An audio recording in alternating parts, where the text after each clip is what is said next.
إن الحمد لله نحمده ونستعينه ونستغفره ونعوذ بالله من شرور أنفسنا ومن سيئات أعمالنا من يهده الله فلا مضل له ومن يضلل فلا هادي له وأشهد أن لا إله إلا الله وحده لا شريك له وأشهد أن محمدا عبده ورسوله يا أيها الذين آمنوا اتقوا الله حق تقاته ولا تموتن إلا وأنتم مسلمون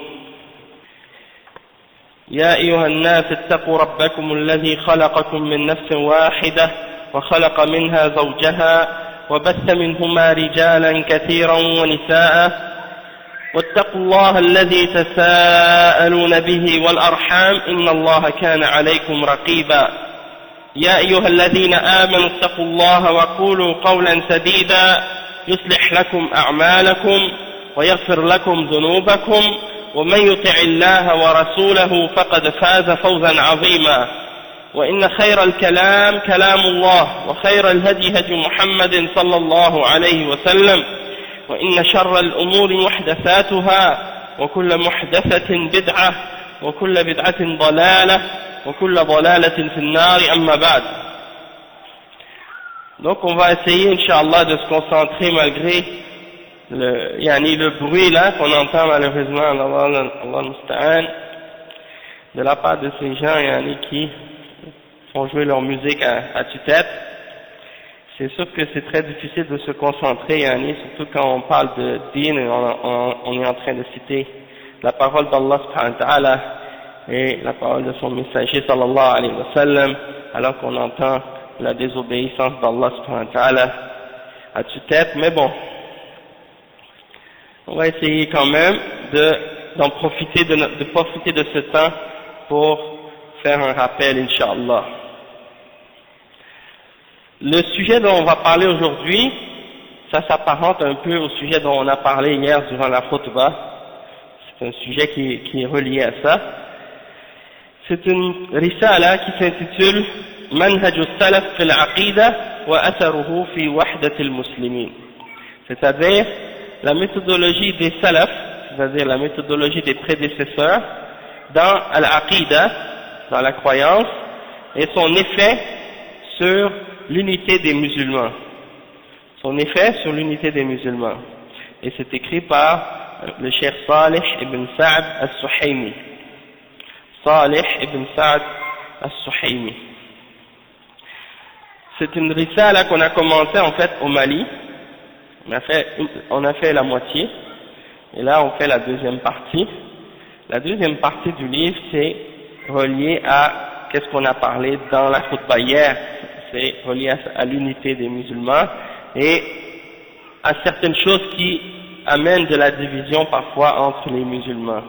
Donc on va essayer de lire ça ensemble et de clarifier certains points importants au fur et à mesure qu'on va lire ensemble ce livre.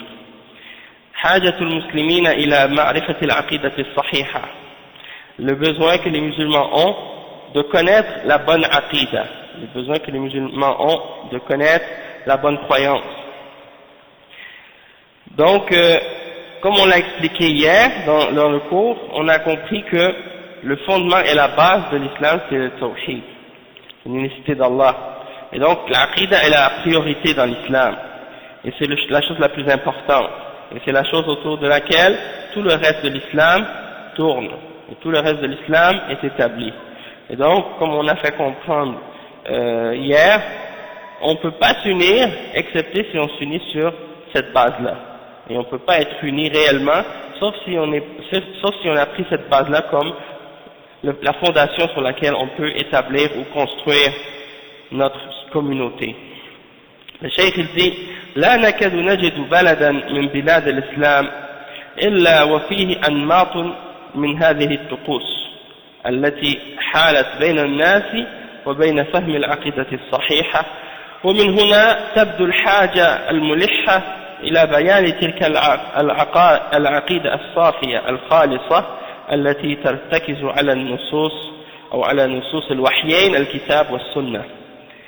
Donc qu'est-ce qu'il explique le cheikh ici? Parce que dans les pages précédentes du livre, le cheikh a expliqué le tawhid en détail, il a fait un résumé de la aqida du tawhid, Et en même temps, qu'est-ce qu'il a fait?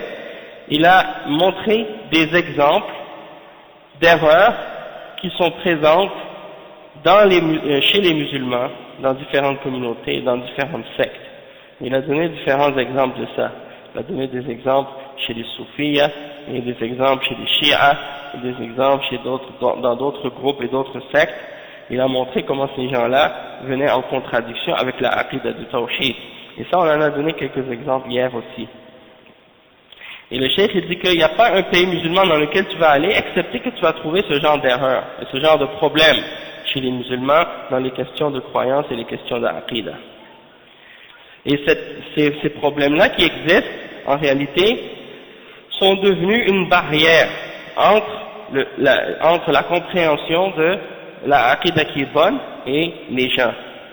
Et ça empêche les gens d'avoir une bonne compréhension de la aqidah, puisque ces fausses idées-là et ces fausses croyances-là sont répandues maintenant chez beaucoup de musulmans.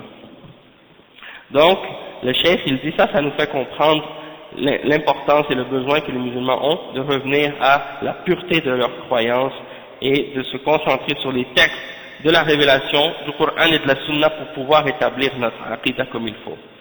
فالإنسان في كل زمان ومكان في حاجة ماسة إلى عقيدة تحدد له غايته وتوضح له منهجه الذي يسير عليه لتحقيق هذه الغاية، ولكنه عندما تنتكس فطرته وتطول غفلته ينقلب فهمه حتى يرى حسنا ما ليس بالحسن، وعندما تتحول عقيدته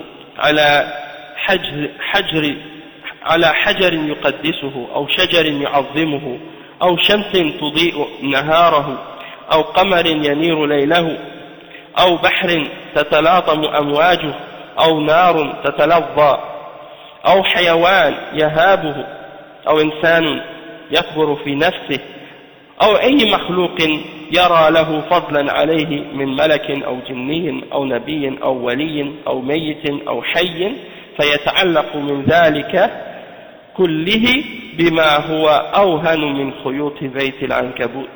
قال تعالى: مثل الذين اتخذوا من دون الله أولياء كمثل العنكبوت اتخذت بيتا وإن أوهن البيوت لبيت العنكبوت لو كانوا يعلمون.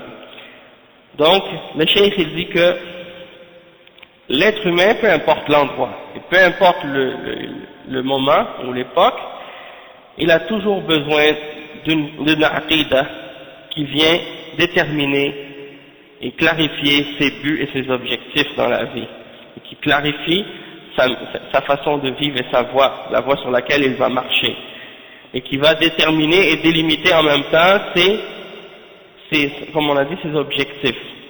Mais si sa fitra, al-fitra c'est sa nature, ou bien disons qu'est-ce qui est à la base de son être, c'est-à-dire on a expliqué déjà que la fitra à la base elle a été créée sur le tawhid. L'être humain à l'origine il est créé et dans sa nature, dans le fond de son âme, il sait qu'il y a un créateur qui l'a créé et il sait qu'il doit l'adorer. Ça c'est quelque chose qui est inscrit en lui, hein, et Allah subhanahu wa ta'ala l'a fait jurer de ça, l'a fait porter serment de ça avant même qu'il ait créé les hommes. Donc il a fait témoigner les hommes de cette chose-là et c'est écrit en lui. Toutefois, lorsqu'il devient insouciant et lorsque sa compréhension et sa fitra est renversée, il voit le bien comme étant mal, il commence à voir le mal comme étant bien. Il voit le shirk comme étant le tawhid et il voit le tawhid comme étant le shirk. Toute sa compréhension et toutes ses notions sont basculées, sont renversées à l'envers.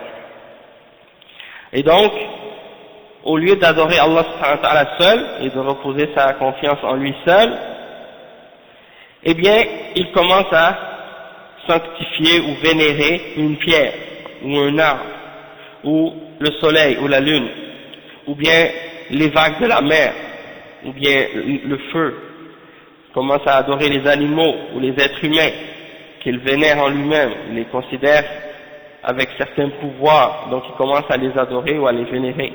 Ou n'importe quelle autre créature en laquelle il a vu un mérite, et qui croit que cette créature-là elle mérite une forme quelconque d'adoration. Comme par exemple un ange. Il y en a qui adorent les anges, il y en a qui adorent les djinns, il y en a qui adorent les prophètes. Il y en a qui adorent des saints ou des hommes qu'ils considèrent comme étant pieux, vivants ou morts, et ils accrochent leur foi à ces individus-là ou à ces choses-là. Et le cheikh explique que ça, à la base, c'est basé sur quelque chose qui est plus faible que les fils de la toile de l'araignée en réalité. Les gens qui basent leur aqida sur ces choses-là, sur ces êtres-là, sur ces créatures-là, ils basent leur croyance sur des fils qui sont plus fins que la toile de l'araignée, et donc ils ne se basent sur rien de solide. Et c'est pour ça qu'il mentionne le verset 41 dans Surat Al-Ankabut, dans lequel Allah subhanahu wa ta'ala dit: l'exemple de ceux qui ont pris des alliés en dehors d'Allah sont semblables à l'araignée qui a pris sa demeure ou sa maison, comme une toile. Et la plus faible de toutes les demeures ou de toutes les maisons, c'est la maison de l'araignée. Si seulement ils savaient. وقد يكون ذلك منه لمجرد التقليد من غير وعي أو تفكير. قال تعالى: وقالوا لو شاء الرحمن ما عبدناهم ما لهم بذلك من علم إن هم إلا يخرصون أم آتيناهم كتابا من قبله فهم به مستمسكون بل قالوا إنا وجدنا آباءنا على أمة وإنا على آثارهم مهتدون وكذلك ما أرسلنا من قبلك في قرية من نذير إلا قال مترفوها إنا وجدنا آباءنا على أمة وإنا على آثارهم مقتدون. Donc le cheikh il dit que parfois les gens qui suivent ces formes d'adoration là et qui adorent d'autres en dehors d'Allah subhanahu wa ta'ala, ils le font uniquement en se basant sur des traditions qu'ils ont héritées, ou bien sur des idées ou des pensées qu'ils ont, mais sans avoir vraiment réfléchi ou sans avoir pris le temps de vraiment comprendre ou réfléchir sur la réalité de ce qu'ils sont en train de faire. Ils pratiquent quelque chose qui leur a été laissé par leurs parents et ils n'ont pas vraiment pris, même pas 5 minutes, pour essayer de comprendre. Est-ce que c'est sérieux qu'est-ce qu'on est en train de faire? Est-ce qu'on est en train de se baser sur quelque chose de réellement vrai? Ou bien c'est juste parce qu'on a vu des gens en train de faire ça, puis nous on veut faire la même chose qu'eux? Et il mentionne le verset dans Surat Al-Zukhruf, les versets 20 à 23, dans lequel Allah subhanahu wa ta'ala dit: et ils ont dit, c'est-à-dire les mouchriquins, si Allah aurait voulu, on ne les aurait pas adorés. Ils n'ont de cela aucune science, ils ne font qu'émettre des conjectures. Et ça c'est une des arguments des mouchriquins, c'est d'essayer de se baser sur le qadar, pour essayer de justifier le mal qu'ils font. Ils disent, on fait le shirk, on adore d'autres avec Allah subhanahu wa ta'ala parce qu'Allah l'a voulu. Et donc ils essaient de se baser sur ça pour justifier le shirk qu'ils font. Et des fois ils vont essayer de justifier le mal qu'ils font, ou bien les péchés qu'ils font, en disant que c'est Allah qui l'a voulu, donc puisque Allah l'a voulu, c'est correct, il faut l'accepter. Et ça, bien entendu, c'est un argument qui est faux, et c'est pour ça que Allah subhanahu wa ta'ala, il dit: Ma lahum bidhalika min ilm. Qui leur a dit que Allah n'a pas voulu qu'il soit sur le tawhid? Bien au contraire, Allah subhanahu wa ta'ala a voulu de leur part qu'ils adorent Allah subhanahu wa ta'ala lui seul, et qu'ils cessent d'adorer d'autres avec lui. Et la preuve de ça, la preuve que Allah a voulu de leur part qu'ils soient sur le tawhid et qu'ils adorent Allah seul et qu'ils abandonnent l'idolâtrie, c'est que Allah subhanahu wa ta'ala a envoyé des messagers avec des révélations, avec des livres, pour avertir les hommes, pour leur faire savoir que s'ils adorent Allah subhanahu wa ta'ala lui seul et qu'ils s'écartent du shirk et qu'ils s'écartent de ce qu'il a interdit et qu'ils font ce que Allah subhanahu wa ta'ala a ordonné, ils vont rentrer au paradis. Et que ceux qui commettent le shirk ou qui font des formes de péché, eh bien ils sont sous la menace et ils mériteront l'enfer. Donc ça c'est pour faire comprendre que on ne peut pas utiliser le qadar, la prédestination, pour justifier un péché qu'on fait.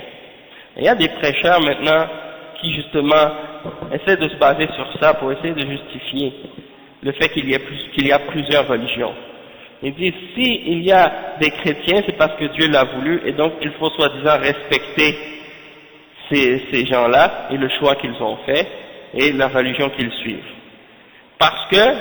Pourquoi? Parce que, selon lui, cette religion-là existe. Et donc c'est Allah qui l'a voulu. Et c'est pour ça que les ulama, ils ont expliqué clairement en ce qui concerne les questions de la volonté divine, qu'il faut comprendre que la volonté divine se divise en deux catégories. quand on lit les textes de la révélation. Il y a al-irada al-kawniyya, la volonté d'Allah subhanahu wa ta'ala dans sa création et dans la prédestination. La volonté d'Allah subhanahu wa ta'ala qu'on appelle al-kawniyya. Al-kawniyya, c'est-à-dire qui est reliée avec la création et la prédestination d'Allah subhanahu wa ta'ala.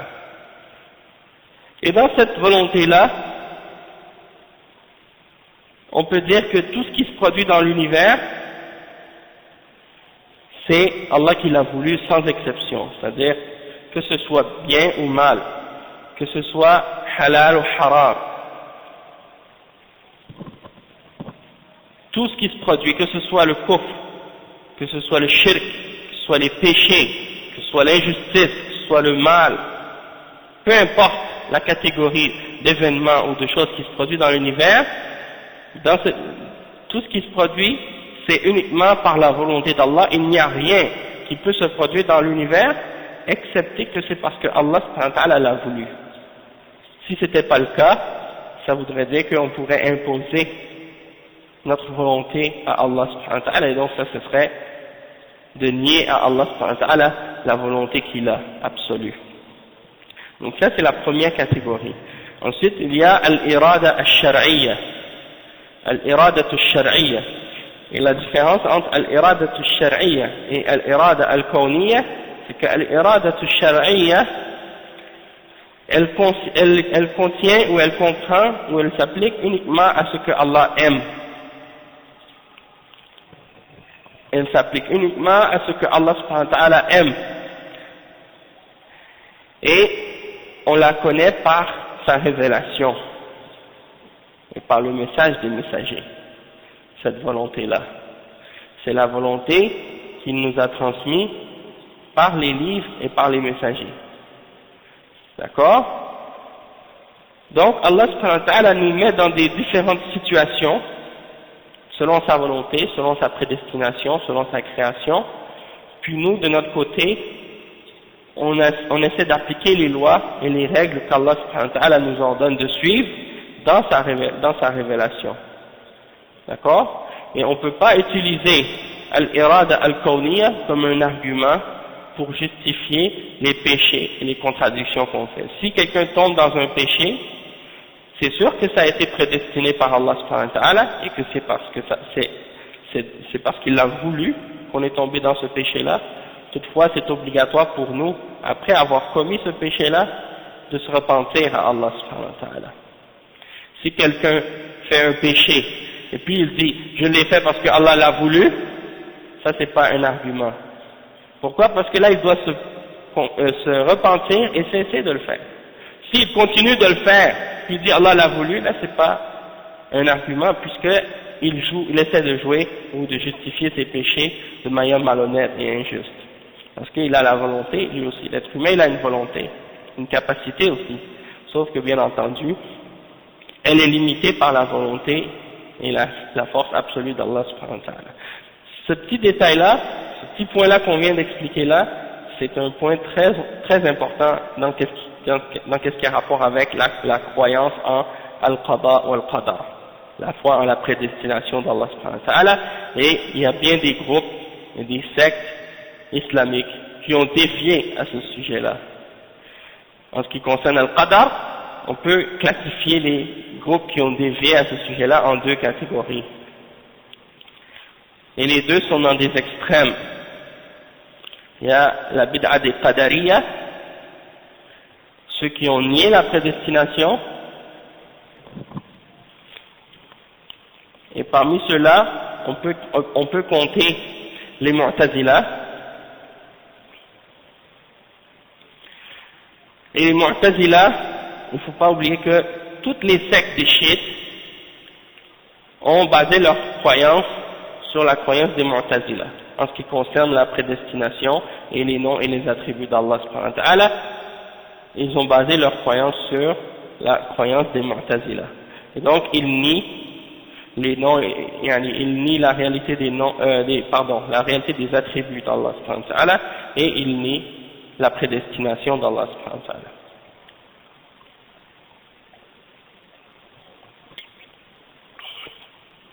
Et il y a l'autre extrême,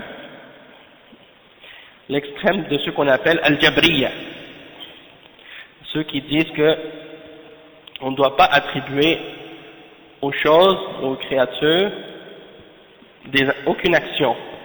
Tout ce qu'on fait, c'est Allah qui nous le fait faire. On n'a pas de volonté. Et on est comme une plume qui flotte dans le vent. Si elle nous pousse par là ou par là, on n'a pas de volonté de résister, soi-disant. Et donc si on fait des péchés, c'est Allah qui nous le fait faire et on n'a pas de volonté pour résister à ça. Ça c'est une autre aqida qui est une aqida d'extrémisme aussi. Et cette aqida-là, elle est prêchée par ceux qu'on appelle les Jahmiya et certains groupes soufiyas aussi. Certaines turuq soufiyas, ils prêchent cette aqida-là aussi aujourd'hui. Et également les Asha'ira, ils ont une position intermédiaire vis-à-vis de cette croyance-là aussi. Ils ont une partie de cette croyance aussi. Donc, ça c'est en ce qui concerne la prédestination. Donc, ceux qui disent parmi les prêcheurs qu'il faut respecter le christianisme ou qu'il faut respecter les autres croyances qui sont de shirk, c'est comme s'ils étaient en train de dire qu'il faut respecter le kufr parce que Allah a voulu le kufr. Donc il faut respecter l'adultère et la fornication et la drogue et l'alcool ou le porc parce que Allah l'a voulu. Ça c'est absurde. Hein? On n'a pas le droit d'aimer ces choses-là qui sont contraires à ce que Allah a révélé. Il faut aimer uniquement ce qu'Allah aime et détester tout ce que Allah subhanahu wa ta'ala déteste. Ça c'est la base de la croyance du musulman. D'accord? Donc ça c'est en premier. Ensuite, Allah subhanahu wa ta'ala il répond à ces mushrikines en disant: est-ce qu'on leur a donné un livre auparavant, alors c'est-à-dire ils s'accrochent à ce livre-là pour dire ce qu'ils disent et pour faire ce qu'ils font? Les mushrikines, la plupart du temps, ils ne se basent pas sur une preuve écrite ou sur une révélation. Ils se basent uniquement sur leur passion et leurs désirs ou des traditions qu'ils ont héritées et qu'ils se lèguent de génération en génération. Donc ils n'ont aucun argument, aucune preuve. Juste uniquement de dire il faut faire ce qu'on fait parce que c'est comme ça qu'on fait. Il ne faut pas discuter les traditions ou les façons de faire. بل قالوا إنا وجدنا آباءنا على أمة وإنا على آثارهم مهتدون. Donc c'est ça leur argument. On a trouvé nos pères en train de faire quelque chose et on suit leurs traces. Et on se base sur leurs traces pour se guider. Et c'est ainsi que chaque fois que Allah subhanahu wa ta'ala a envoyé dans les messagers qui sont venus avant le prophète Muhammad sallallahu alayhi wa sallam, Allah dit les messagers qui sont venus avant toi, chaque fois qu'on les envoyait dans un village ou dans une ville pour les avertir, les gens aisés de cette ville, ou les gens haut placés, les gens aisés de cette ville, ils disaient: nous avons trouvé nos ancêtres, nos pères, en train de faire des choses, et nous nous basons sur ce qu'ils ont fait pour nous guider et pour suivre leur exemple. وقد يكون الانحراف في العقيدة باتباع الهوى الذي ذمه الله في غير ما آية من كتابه العزيز. قال تعالى: أفرأيت من اتخذ إلهه هواه وأضله الله على علم وختم على سمعه وقلبه وجعل على بصره غشاوة فمن يهديه من بعد الله أفلا تذكرون. وقالوا ما هي إلا حياتنا الدنيا نموت ونحيا وما يهلكنا إلا الدهر وما لهم بذلك من علم إن هم إلا يظنون. وقال تعالى: إن يتبعون إلا الظن وما تهوى الأنفس ولقد جاءهم من ربهم الهدى. Donc, le cheikh il dit également que souvent la déviation dans la croyance c'est à cause du fait que les gens suivent leur passion. Et Allah subhanahu wa ta'ala dans plusieurs versets dans le Coran, il blâme la passion. Hein? Et à l'époque actuelle, beaucoup de gens, ils suivent leur passion, puis ils essaient de faire passer ça pour de la logique. Alors qu'en réalité, c'est pas de la logique, c'est de la passion qu'ils suivent. Et donc, il mentionne le verset 23 à 24 dans Surat Al-Jasiyah. Allah subhanahu wa ta'ala, il dit: n'as-tu pas vu celui qui a pris sa passion pour sa divinité? Il adore sa passion. Et donc, à cause de ça, Allah subhanahu wa ta'ala l'a égaré avec science. Il l'a égaré sciemment. La personne elle a de la connaissance, elle sait, mais elle s'aveugle elle-même. et elle préfère suivre sa passion. Et donc, Allah subhanahu wa ta'ala l'a égaré sciemment et a scellé son nuit et son cœur, et sur sa vue, il a mis un voile. Alors, qui va l'égarer après Allah, qui va le guider, ou qui pourra le guider après Allah? Ne vous souvenez-vous donc pas? Et ils ont dit, c'est-à-dire ces gens-là qui refusent la foi, ils disent, il n'y a que cette vie d'ici-bas. On meurt, on vit, et c'est le temps seulement qui nous fait périr, et c'est tout. Et ils n'ont aucune preuve de cela. Il n'y a personne parmi les mouchriquins, ceux qui ne croient pas en l'au-delà, qui ne croient pas en un but absolu pour cette existence, il n'y a aucun d'entre eux qui peut ramener une preuve de ce qu'il dit à ce sujet-là. Il dit, on vit et on meurt, après il n'y a rien. C'est ça ce qu'ils disent les kuffars, même aujourd'hui. Donc on voit que le Coran qui est révélé il y a plus de 1400 ans, nous mentionne les arguments des mouchriquins et des kuffars à l'époque du prophète Muhammad sallallahu alayhi wa sallam, et parfois des mouchriquins qui vivaient avant l'époque du prophète Muhammad sallallahu alayhi wa sallam. Et c'est étonnant de réaliser, de constater que même aujourd'hui, quand on parle, eh bien on voit qu'il y a des mouchriquins à l'époque actuelle qui répètent encore les mêmes choses que les mouchriquins de cette époque-là. Et nous, aujourd'hui, on pense qu'on est évolué. Et on pense qu'on est avancé dans la compréhension et dans l'intelligence. Pourtant, les gens de l'époque des prophètes, il y a de cela des siècles et des siècles, ils disaient déjà les mêmes shubuhat et les mêmes arguments pour essayer de justifier leurs égarements. Donc ça, c'est la preuve qu'en réalité, ils ne font que répéter les mêmes choses, et on voit qu'il n'y a aucune preuve dans ce qu'ils disent, et ils n'ont aucun moyen de prouver ce qu'ils font ou ce qu'ils pratiquent. Ils ne font qu'émettre des conjectures. Ensuite, le cheikh il dit, dans l'autre verset, le verset 23, dans Surat Al-Najm, « In yattabi'una illa dhann wa ma tahwa al-anfus » Ils ne font qu'émettre ou suivre des conjectures. On pense, vous entendez souvent les gens dire ça aujourd'hui. Ah, je pense que c'est comme ça, ou probablement. Ils n'ont aucune certitude. Ils ne font qu'émettre des conjectures, et ils suivent ce que leur âme désire, leur passion et leur hawa, comme on dit en arabe, alors que leur Seigneur leur a amené une guidance venant de lui. Maintenant, on va entrer dans un autre point qui se rapproche un peu plus à ce qu'on a discuté durant la khutba hier.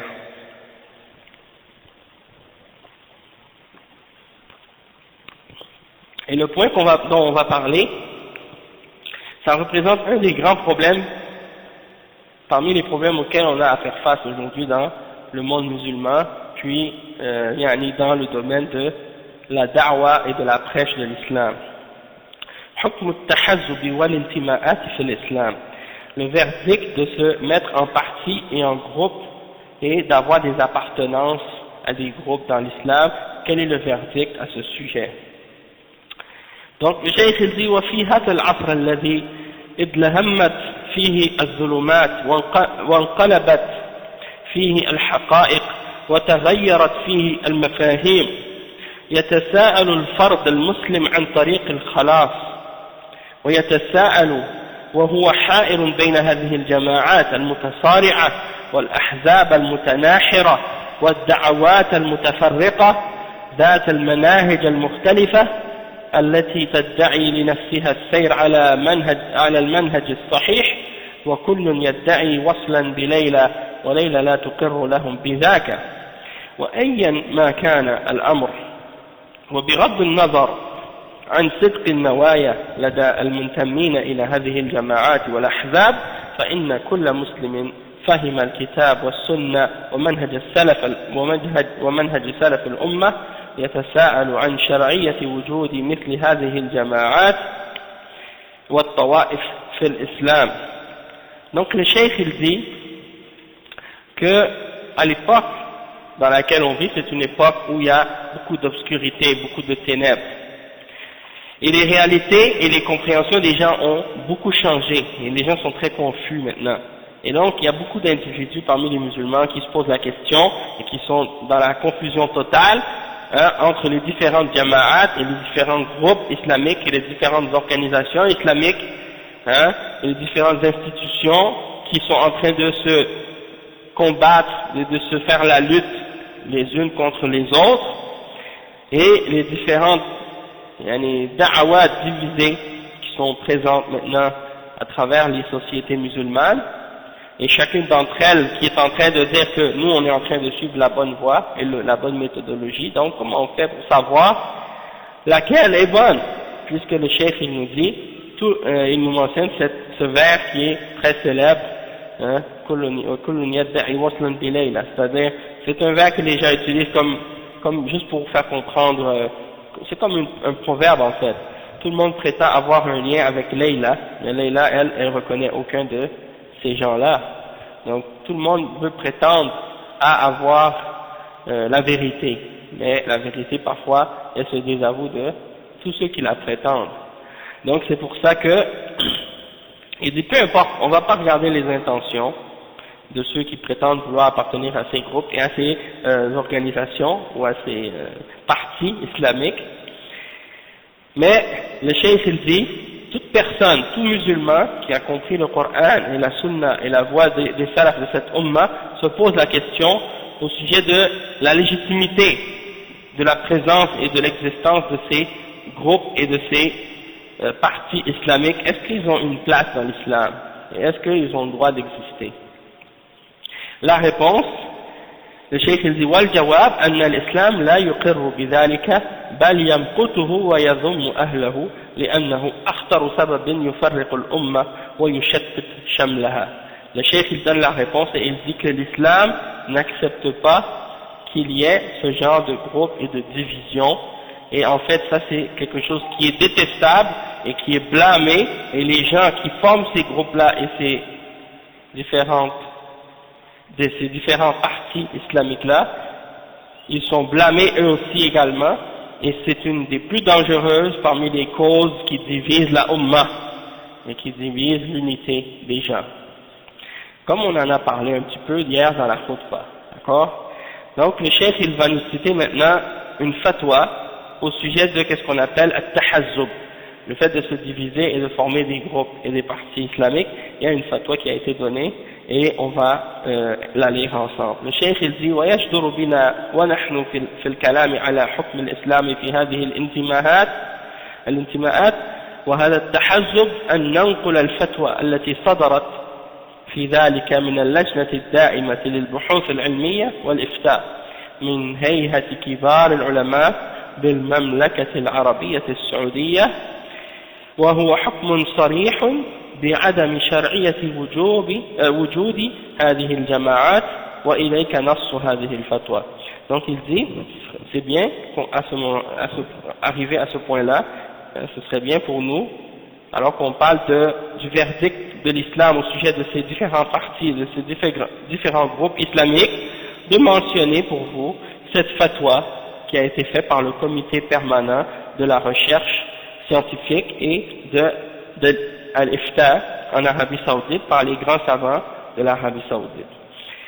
Et c'est une fatwa, le numéro de la fatwa c'est 1674, elle a été faite en 1397 Hijri. Et donc dans cette fatwa il y a le verdict clair au sujet du fait qu'il n'est pas permis pour les musulmans de former des groupes et des partis islamiques. Et bien entendu, il y a des gens qui vont dire, comme c'est l'habitude, on a l'habitude d'entendre tout le temps des gens commencer à critiquer du moment qu'ils entendent une fatwa qui vient de l'Arabie Saoudite.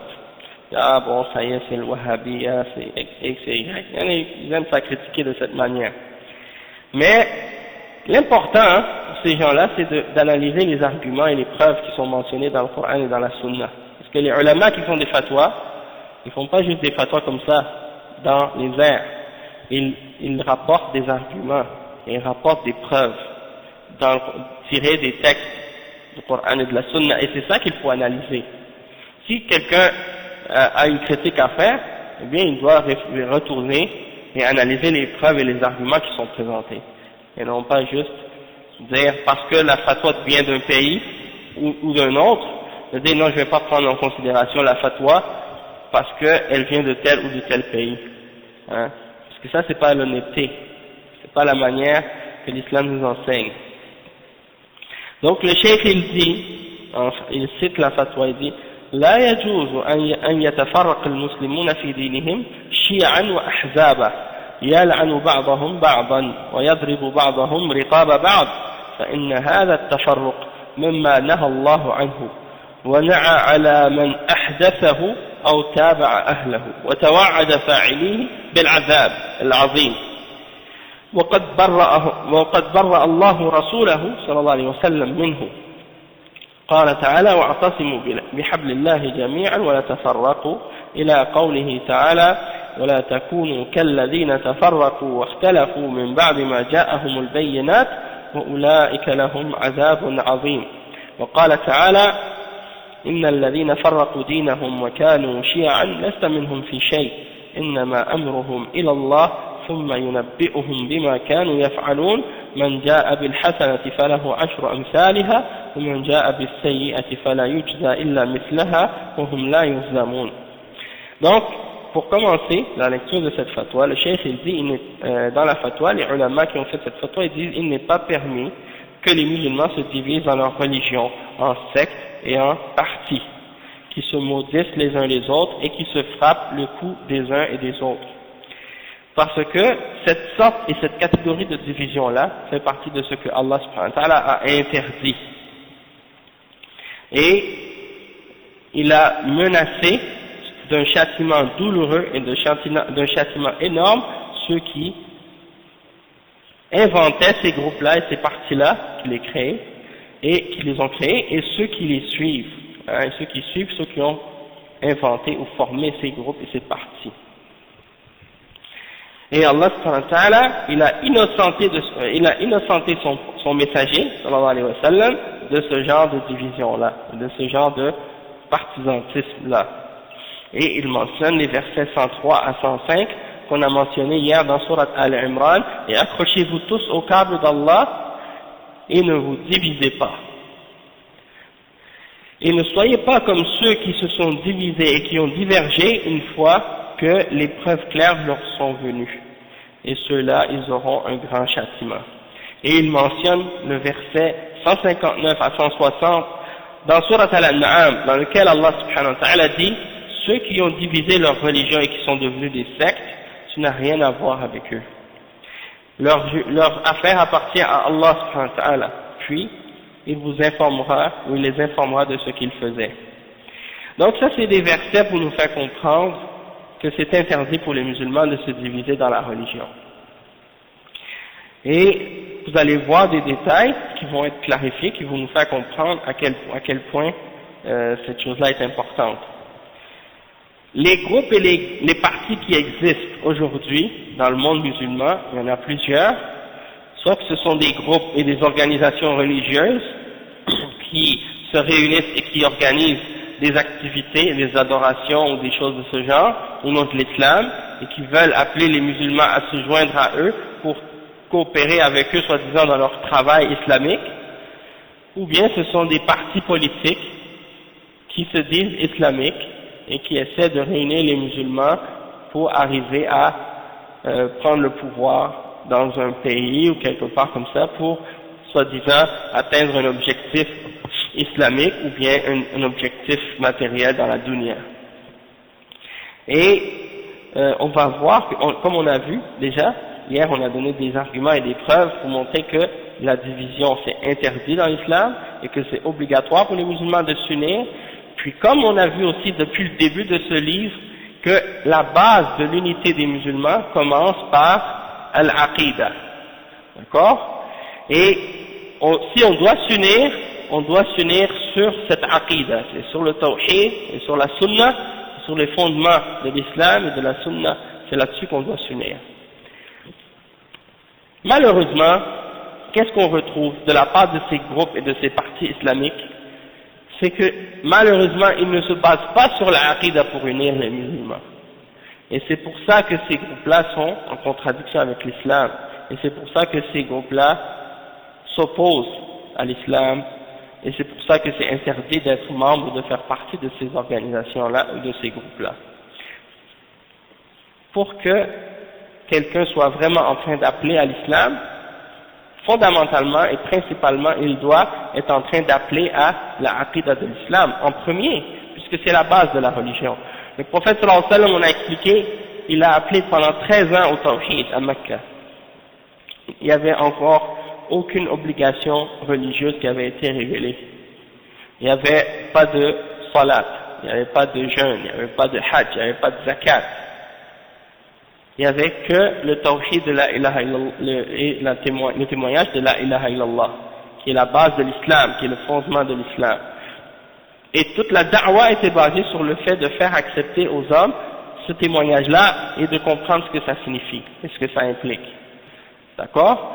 Donc comment aujourd'hui il peut y avoir des groupes islamiques qui prennent ces choses-là comme étant secondaires et qui essaient de réunir les musulmans autour de différents aspects de l'islam. C'est pour ça que Allah subhanahu wa ta'ala, il nous dit dans le Coran, comme on a expliqué hier, accrochez-vous tous au câble d'Allah et ne vous divisez pas. Le câble d'Allah, on l'a expliqué hier, c'est le Coran et la Sunna. S'accrocher aux bases de l'islam. Et il dit, ne vous divisez pas, ne soyez pas divisés et ne divergez pas comme ceux qui étaient là avant vous, parmi les gens qui ont cru avant vous, parmi les juifs et les chrétiens. Une fois que les preuves claires leur ont été présentées, ils se sont divisés, ils ont divergé entre eux. Et Allah, il nous interdit d'être comme eux. Et il dit que ceux qui se sont divisés dans la religion et qui sont devenus des sectes, alors tu n'as rien à voir avec eux. Donc tout ça, c'est des preuves claires qui nous montrent que c'est interdit pour nous de nous diviser et que si on doit s'unir sur les bases et les fondements de l'islam.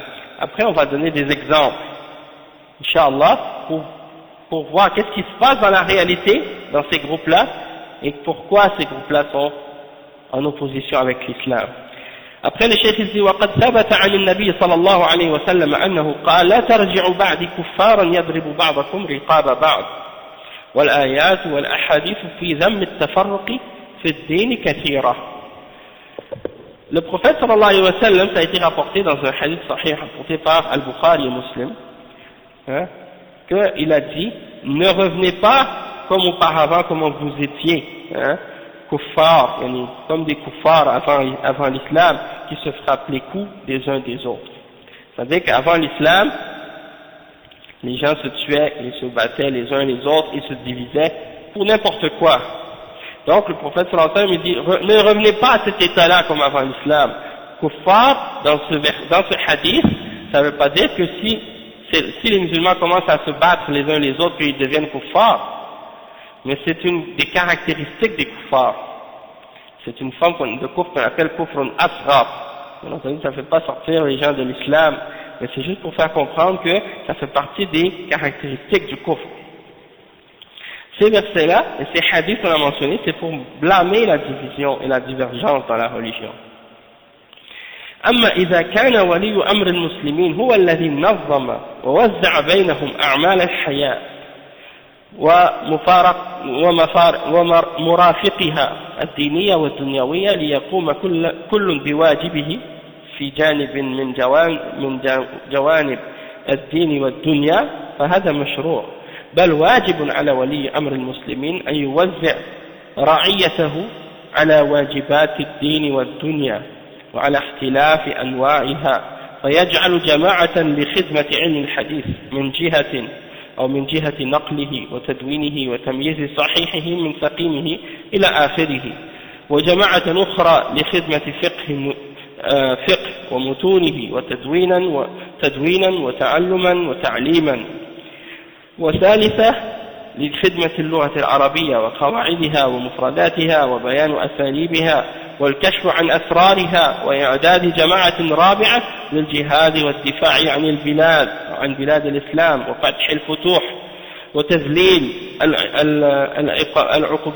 العقوبات لنشر الإسلام أو العقبات لنشر الإسلام، وأخرى للإنتاج صناعة وتجارة وزراعة إلى آخره. فهذه ضرورات الحياة لا تقوم للأمة قائمة إلا بهذا أو إلا بها ولا يحفظ الإسلام ولا ينتشر إلا عن طريقه وهذا مع الاعتصام الجميع بكتاب الله وهدي رسوله صلى الله عليه وسلم وما كان عليه الخلفاء الراشدون وسلف الأمة ووحدة الهدف وتعاون جميع المسلمين على نصرة الإسلام والذود عن حياضه وتحقيق وسائل الحياة السعيدة والسير الجميع في ظل الإسلام وتحت لوائه على صراط الله المستقيم وتجنبها السبل المضلة والفرق الهالكة.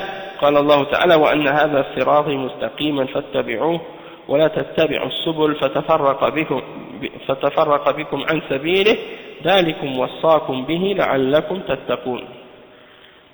نعم. Donc le chef, qu'est-ce qu'il essaie de nous expliquer maintenant? C'est qu'en fait, comme on l'a expliqué maintenant, on va donner des exemples, puis Inch'Allah ça va être plus clair. Vous avez des groupes, comme par exemple Jama'at al-Tabligh et Ikhwan al-Muslimin. Ça c'est les groupes qui sont les plus connus. D'accord? Eh bien, ces groupes-là ne sont pas basés sur l'aqidah de l'islam, la croyance islamique. Et le problème en fait des gens, c'est souvent qu'ils ignorent la aqidah des salaf salih. Ils ignorent le tawhid. Et à cause de ça, ils ne savent pas comment distinguer et juger entre les différences et entre les groupes et entre les différentes tendances. Ils prennent ce que des gens font comme étant une référence et ils ne retournent pas à la croyance des salafs pour essayer de juger et de distinguer entre ce que les gens disent et ce que les gens font. Donc, quand on regarde par exemple en ce qui concerne le groupe des Ikhwan, le groupe des frères musulmans et leur fondateur, on remarque que c'est pas établi sur la aqidah des salafs. Premièrement, le fondateur de cette jama'a, c'est Hassan al-Banna. Vous le connaissez sûrement, il est né en Égypte et il a fondé son groupe en 1928. Lui-même, Hassan al-Banna, comme il le dit dans son livre, Mudhakkarat al-Da'wa wa al-Da'iya, si je ne me trompe pas, c'est ça le titre. Dans ce livre-là, il explique lui-même comment il a été éduqué, comment il a grandi, comment il a été éduqué à l'école quand il était tout petit, puis comment il a évolué, et qu'il a donné une bay'a à un cheikh soufi, et qu'il faisait partie d'une tariqa lui-même, qu'on appelle la tariqa al-Hisafiyya al-Shadhiliyya. Donc il faisait partie lui-même d'une tariqa soufiyya. Et donc il avait pris le wird de cette tariqa et il allait lui-même, il partait pendant des jours pour marcher, pour arriver à un endroit où il y avait la tombe d'un soi-disant wali, pour aller là-bas et faire les azkars ou faire les méditations que les soufis font auprès de leur tombe. Il célébrait le Mawlid, le Nabawi, et il faisait aussi les chansons que les soufis font à l'occasion de cette bid'a qu'ils pratiquent. Et parmi les paroles qu'ils disent parfois dans ces poèmes-là, il y a des paroles qui sont des paroles de shirk, dans lesquelles on attribue au prophète Muhammad sallallahu alayhi wa sallam des attributs divins, comme si, par exemple, de dire que le prophète sallallahu alayhi wa sallam peut pardonner les péchés, okay? Ou bien de croire qu'il a la connaissance du rêve, ou des choses de ce genre, comme dans la qasida que les gens appellent al-Burda. Quand il y a le Mawlid, il récite cette qasida. D'accord? En ce qui concerne les questions de shirk et de tawhid, vous n'allez pas retrouver dans ces enseignements aucune importance sur ce sujet-là. Parce que ces gens-là font partie des gens qu'on appelle les mutakallimin. Ils retournent à l'affirmation de l'existence de Dieu. Et ils pensent que le tawhid se limite à ça.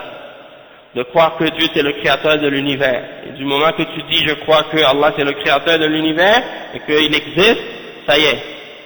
Il est unique, ça suffit. Tu es déjà un monothéiste selon eux. Même si par la suite tu vas aller à une tombe, tu vas adorer cette tombe, tu vas faire le tawaf autour de cette tombe, tu vas sacrifier un animal pour cette tombe, tu vas demander à la personne qui est enterrée à cet endroit-là de te donner un enfant ou bien de te faciliter de trouver un travail, ou bien tu vas demander également, comme certains le font, tu vas demander d'être guéri d'une maladie que tu as. Hein? Donc ça c'est des exemples de shirk qui sont pratiqués par des gens qui sont là-bas en Égypte, à l'endroit même où le fondateur de cette jama'a vivait. Donc malgré que ces choses-là étaient présentes dans son contexte social et dans son environnement, et que c'est le plus grand des péchés, la plus grande des injustices, et c'est quelque chose qui fait que les hommes, s'ils le pratiquent, ils vont être en enfer pour l'éternité. Hein? Ça, ces choses-là sont présentes là-bas, en Égypte, devant ses deux yeux, et il voit des gens en train de se prosterner devant les tombes et de faire des pèlerinages à cet endroit-là chaque année, et il ne dit rien, pas un seul mot au sujet de ces choses-là. Lui-même, dans ses écrits, il dit qu'il considère que les gens qui cherchent l'intercession des awliya, ils considèrent que ça, pour lui, c'est juste une question de fiqh et de divergence. Et ça, c'est une de leurs ruses. De mettre toutes les questions dans les questions, des sujets, par exemple, qui sont importants dans l'islam, et que eux, ils veulent suivre leur passion dans ce sujet-là, alors ils prétendent à la divergence. Ils disent, ah, il y a de la divergence. Comme si la divergence était une preuve pour rendre quelque chose halal. Maintenant, tu dis à un musulman, mon frère, je m'excuse, mais ça c'est haram. Tu n'as pas le droit de faire ça dans l'islam. Tu dis, oui, mais il y a de la divergence entre les savants. Comme si la divergence, ça voulait dire que c'est halal. Et on sait tous que quand il y a de la divergence, c'est pas que tu choisis la position qui te plaît, qui est en accord avec tes passions et tes désirs. Allah subhanahu wa ta'ala, il dit, dans le Coran, فَإِن تَنَازَعْتُمْ فِي شَيْءٍ فَرُدُّوهُ إِلَى اللَّهِ وَالرَّسُولِ إِن كُنتُمْ تُؤْمِنُونَ بِاللَّهِ وَالْيَوْمِ الْآخِرِ. Hein? Donc si vous divergez en quoi que ce soit, ramenez-le à Allah et à son messager, si vous croyez réellement en Allah et au jour dernier. Donc ça c'est pour clarifier l'attitude et le comportement qu'on doit avoir quand quelqu'un prétend qu'il y a une divergence. Bon, dans cette question par exemple de faire le tawassul, ou bien de demander l'intercession, hein, ou de chercher des intermédiaires entre soi-même et Allah subhanahu wa ta'ala dans l'invocation, ça, il n'y a pas de doute que ça fait partie de l'adoration, et que ça rentre dans l'aqidah, et que d'utiliser cette méthode-là pour se rapprocher à Allah, ça rentre dans le shirk avec Allah subhanahu wa ta'ala. Donc pour détailler la question de tawassul, les ulama ils ont clarifié qu'il y a une catégorie de tawassul qui est permise, puis il y a une catégorie de tawassul qui est interdite. Le tawassul, qu'est-ce que ça signifie? Ça signifie de chercher un moyen pour atteindre Allah subhanahu wa ta'ala. Et parmi les moyens qui sont permis de tawassul, il y a le tawassul par les noms et les attributs d'Allah subhanahu wa ta'ala. Donc quand tu invoques Allah subhanahu wa ta'ala, tu lui demandes par ses noms.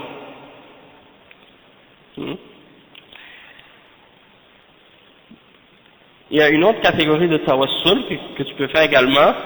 Tu demandes à Allah subhanahu wa ta'ala par tes bonnes actions, par tes actes de piété.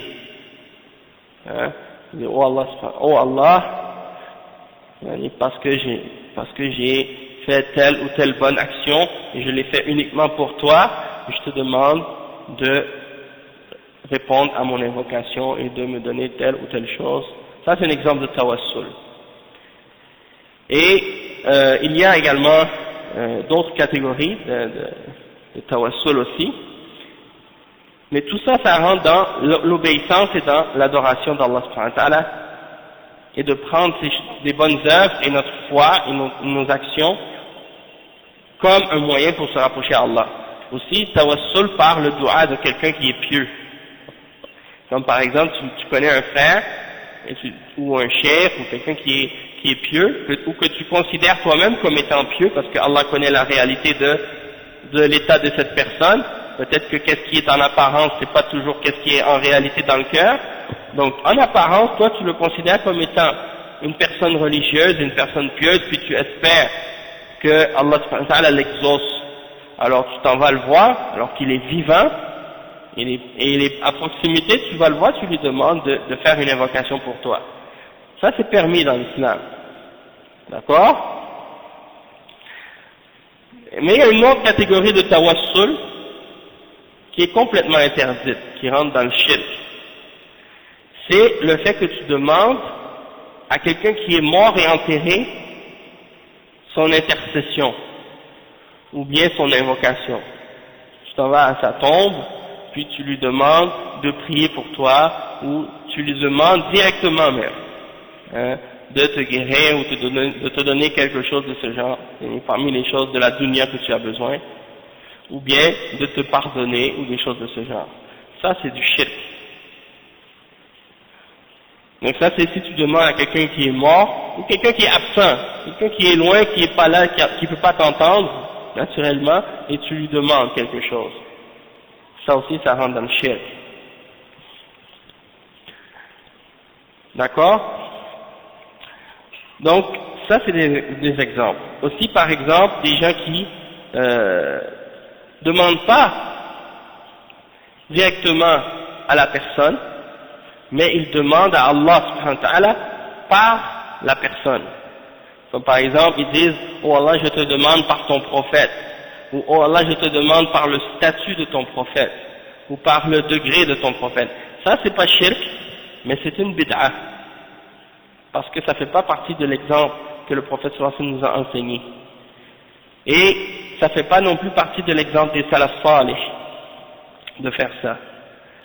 Et ceux qui font ça, c'est dangereux parce que ça peut les amener à la longue à tomber dans le shirk. Et il y a des narrations de hadiths qui mentionnent cette formule, mais ce sont des narrations qui ne sont pas authentiques. Et les soufis, eux, se basent sur ces narrations-là pour essayer de justifier cette action-là ou cette façon de faire, mais c'est pas des narrations qui sont authentiques comme on a expliqué. Donc c'est une forme d'innovation. Allah subhanahu wa ta'ala nous demande de l'invoquer et de lui demander à lui seul, directement, de ne pas passer par le droit ou le statut ou la position ou par la personne elle-même. Puisque de toute façon, le bien que cette personne-là a fait, c'est pour lui-même. Et toi, si tu veux avoir le droit de d'avoir le droit pour intercéder auprès d'Allah pour demander quelque chose, c'est par tes actions à toi que tu vas pouvoir le faire et non par les actions de quelqu'un d'autre. Hein? Donc ça, c'est juste pour clarifier la notion de tawassul, parce que, bien entendu, quand ces gens-là émettent des doutes ou des shubuhat, il faut comprendre et il faut être capable de répondre à ces choses-là. Donc ça fait partie de l'aqida. Et il n'y a pas de doute que de contredire dans ces questions-là, c'est très grave et c'est très dangereux. Donc on ne retrouve, comme j'ai dit, on ne retrouve aucune concentration sur cet aspect-là. C'est un mouvement, le mouvement des Ikhwan, qui a été fondé quelques années après, soi-disant, le démembrement ou la destruction ou l'annulation de l'Empire ottoman et du soi-disant khilafa, comme il l'appelait. Malgré qu'on sait qu'il y avait des graves problèmes dans cet empire et qu'il y avait beaucoup de problèmes sur le plan de l'aqida et sur le plan de l'application de l'islam et de la charia, etc. Ils étaient très très loin maintenant de comment elle était à sa fondation et à son origine. Ils avaient dévié depuis longtemps, mais c'est pour dire, eux ils ont dit bon, il faut ramener ça, il faut ramener le khilafa, et donc leur objectif est fondamentalement et principalement politique, et donc c'est un parti politique et ils veulent réunir sous leur parapluie toutes les tendances et tous les groupes, bien entendu, puisque c'est un parti politique qui essaie d'avoir le pouvoir, ils doivent avoir la masse avec eux et réunir plus de monde. Et comme j'expliquais déjà, si tu veux réunir les gens, tu ne peux pas commencer à clarifier les détails de la croyance islamique et dire aux gens la réalité du tawhid et de la sunna et que ça c'est shirk et que ce que certains groupes pratiquent, ça c'est contraire à l'islam. Là tu vas te faire des ennemis. Et bien entendu, quand quelqu'un veut être un politicien et avoir du succès dans la politique, il ne peut pas se faire trop d'ennemis. Il doit se faire des alliés. Il doit prendre des alliés même parmi ceux qui sont contre ces principes. Et c'est ça ce que les Ikhwan font. Créer des alliances avec ceux qui sont les plus grands ennemis de l'islam, et les plus grands ennemis de la sunna, et les plus grands ennemis du tawhid, pour essayer de soi-disant réunir les gens pour arriver à leur objectif de prendre le pouvoir. Et ça, c'est de s'opposer complètement à la da'wa des prophètes et des messagers d'Allah, alayhimus salatu wassalam.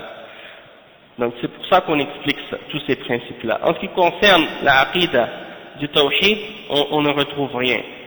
Tawhid al-rububiyyah, tawhid al-uluhiyyah, tawhid al-asma wa sifat, ce sont les trois catégories de tawhid, tels qu'ils sont dans le Coran et dans la Sunna. On retrouve ces trois catégories-là. Tawhid al-rububiyyah, ça signifie le tawhid dans l'unicité d'Allah, dans sa souveraineté, le fait que c'est lui le maître de toutes choses, c'est lui le créateur de tout, c'est lui qui a le pouvoir sur tout ce qui existe, c'est lui qui fait vivre et qui fait mourir. Et on a expliqué que cette catégorie de tawhid, elle n'est pas suffisante pour être un musulman. Que si tu reconnais ça, ça ne fait pas de toi un musulman. Malgré ça, on voit que quand ces gens-là parlent de tawhid, ils ne parlent que de cette catégorie-là seulement. Hein? Vous voyez quelqu'un qui vient devant les musulmans, il leur fait une conférence sur le tawhid ou sur la foi, et du début à la fin, il essaie de les convaincre que Dieu existe. Afillahi shak, est-ce qu'il y a un doute? Allah dit dans le Coran, Afillahi shak, est-ce qu'il y a un doute à propos d'Allah subhanahu wa ta'ala pour qu'on ait besoin de parler pendant 2 ans et prouver aux gens que Dieu existe? Même les kuffars, ils croient que Dieu existe. Hein, même les gens qui adorent les idoles, ils croient que Dieu existe. C'est pas ça le problème. Ils croient que Dieu existe, mais ils associent d'autres avec lui. Ils adorent d'autres avec lui. C'est ça le problème. Et même les kuffars, même, ils disent eux-mêmes, la majorité des êtres humains sur la terre croient en Dieu, ou croient en l'existence de Dieu. La majorité. Ceux qui ne croient pas, les athées, les purs athées, ceux qui refusent de reconnaître l'existence de Dieu, sont une petite minorité dans l'humanité. Il n'y en a presque pas. Sauf que, bien entendu, ils ont des grandes bouches, alors on les entend plus. Ils font beaucoup de bruit. Hein? C'est eux qui sont les plus en vue, des fois, dans les médias ou ailleurs. Et parmi même les scientifiques, la plupart des scientifiques reconnaissent l'existence de Dieu et croient en un Dieu. Mais, ceux qu'on entend le plus souvent, c'est ceux qui rejettent ça. Donc, le problème de ces gens-là, c'est pas qu'ils reconnaissent pas l'existence de Dieu. Ils reconnaissent l'existence de Dieu, mais soit qu'ils ne croient pas au messager que Allah a fait descendre ou que Allah a envoyé pour clarifier le but de l'existence, et ils ne croient pas en la révélation des livres que Allah a fait révéler pour qu'on puisse savoir les lois de ce qui est halal et de ce qui est haram, et pour savoir comment adorer notre Créateur. Donc, si tu crois en Dieu, tu reconnais son existence, mais tu l'adores pas par la suite, et tu crois pas en ses messagers et en ses révélations, alors ça sert à rien. Tu n'as rien accepté de la vérité encore. Parce que pour que tu crois réellement en Dieu, une condition pour que ta foi soit valable, c'est que tu reconnaisses aussi la foi en les anges, en les messagers, en les livres, et la foi en le jour dernier, et la foi en la prédestination, et les autres articles de la foi, comme on les connaît dans l'islam. Donc, il ne parle pas de tawhid al-ibada, et dans le tawhid, l'unicité d'Allah dans l'adoration, il n'en parle pas, il ne clarifie pas le shirk que les gens pratiquent, que même beaucoup de musulmans pratiquent, et même avec les chrétiens, on voit qu'ils se taisent, et avec les juifs, ils se taisent au sujet du shirk qu'ils pratiquent. Ils refusent même de dire à des juifs et à des chrétiens que ce sont des kuffars.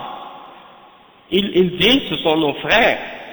Vous les entendez quand ils parlent des juifs et des chrétiens, ils disent nos frères les chrétiens. Et ils font des séminaires, des conférences dans lesquelles ils appellent au rapprochement et ils appellent aussi à, comment ils appellent, l'unicité des croyances ou le rapprochement entre les croyances ou le dialogue soi-disant entre les croyances. Mais dans ces conférences-là et dans ces séminaires-là, ils ne vont jamais dire que les juifs et les chrétiens sont des kuffars. Jamais. Alors que Allah subhanahu wa ta'ala, il le dit clairement dans le Coran, لَقَدْ كَفَرَ الَّذِينَ قَالُوا إِنَّ اللَّهَ ثَالِثُ ثَلَاثَةٍ. Ceux qui ont dit qu'Allah est un de trois, qui croient en la Trinité, sont des kuffars. لَقَدْ كَفَرَ الَّذِينَ قَالُوا إِنَّ اللَّهَ هُوَ الْمَسِيحَ ابْنُ مَرْيَمَ. Ceux qui ont dit que Jésus c'est le fils que Jésus fils de Marie est Allah, alors ce sont des kuffars. Et c'est ce que les chrétiens disent.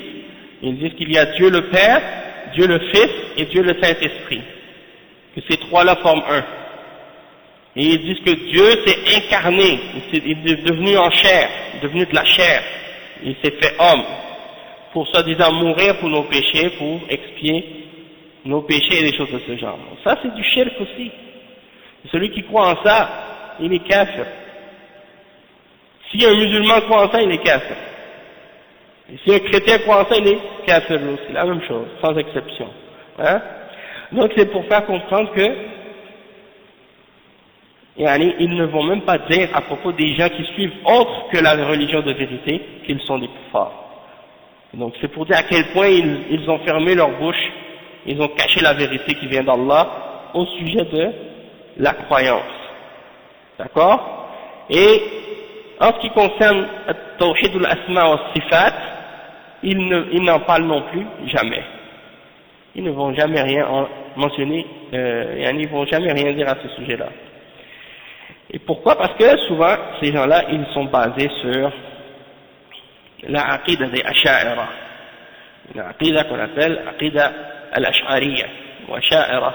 Et cette aqida, la personne à qui il est attribué, elle est née en 270 après le prophète Muhammad sallallahu alayhi wa sallam. C'est Abu al-Hassan al-Ash'ari. D'accord? Et Abu al-Hassan al-Ash'ari, pendant 40 ans, il était dans la secte des Mu'tazila. Il était un des membres des Mu'tazilites. Le mari de sa mère était un des plus grands savants des Mu'tazila à l'époque. Donc il a été éduqué par un Mu'tazili et pendant 40 ans, il a été Mu'tazilite. Et les Mu'tazila sont des gens qui rejettent les noms et les attributs d'Allah. Et ce sont également des gens qui, ils ne croient pas en la prédestination et en al-qadar. Ils disent que l'homme est libre, il fait ce qu'il veut, sa volonté peut dépasser la volonté d'Allah et le pouvoir d'Allah, etc. Donc, l'être humain c'est lui-même qui fait son destin. Il n'y a pas de prédestination pour eux. Donc, ça c'est une de leurs croyances. Également, les Mu'tazila, parmi les principes qu'ils ont dans leurs croyances, c'est quoi? C'est de placer la raison humaine, la logique, devant les textes de la révélation.